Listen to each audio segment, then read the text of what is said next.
ஏதாவது menstrual problems நீங்கள் face பண்ணிகிட்டு இருக்கீங்களா? அதாவது இர்ரெகுலர் பீரியட்ஸ், அப்படி இல்லைனா பெயின் டியூரிங் பீரியட்ஸ், அப்படி இல்லைனா கிளாட்ஸ் வருது, பிசிஓஎஸ் இந்த மாதிரி இருக்குன்னா ப்ராப்ளம் நம்மளோட நியூட்ரிஷனில் மேஜராக இருக்குது. அதுதான் ஹார்மோனல் இம்பேலன்ஸை க்ரியேட் பண்ணுது. ஸோ நீங்கள் ஃபாலோ பண்ண வேண்டிய முக்கியமான விஷயம் என்ன அப்படின்னு சொல்லிட்டு பார்த்தீங்கன்னா, மெக்னீஷியம் அதிகமாக இருக்கா மாதிரி ஃபுட்டை வந்து சாப்பிடுங்க. எதில் அதிகமாக இருக்குது அப்படின்னு சொல்லிட்டு பார்த்தோன்னா, பனானா, அவகேடோ, ஆல்மண்ட்ஸு, அதுக்கப்புறம் பம்கின் சீட்ஸு, இதிலெல்லாம் வந்து நிறைய வந்து மெக்னீஷியம் இருக்குது. அது உங்களோட யூட்ரஸ் கொஞ்சம் ரிலாக்ஸ் ஆகிறதுக்கு ஹெல்ப்ஃபுல்லாக இருக்கும். அது மட்டும் இல்லாமல் விட்டமின் சி இருக்க ஃபுட்டை நிறைய ஃபோக்கஸ் பண்ணுங்கள்.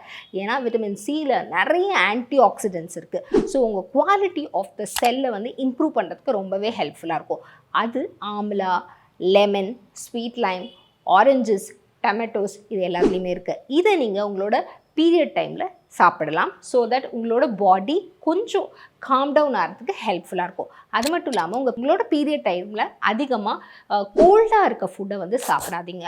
லைக் பட்டர் மில்க்கு, கர்டு, அதுக்கப்புறம் வந்து கோலாஸு, அப்புறம் ஃப்ரிட்ஜில் வைக்கிற ஃபுட் இதெல்லாம் சாப்பிடாதீங்க. உங்கள் ஃபுட் வந்து கொஞ்சம் வார்மாக ஃப்ரெஷ்லி குக்டு ஃபுட்டாக இருக்கணும். அதே மாதிரி கொஞ்சம் ஸ்பைசஸ் ஆட் பண்ணுற மாதிரி இருக்கணும். அது சாப்பிட்டீங்க அப்படின்னா பீரியட் பெயின் வராமல் இருக்கும். உங்கள் மென்ஸ்ட்ரேஷனும் ரெகுலர் ஆகும்.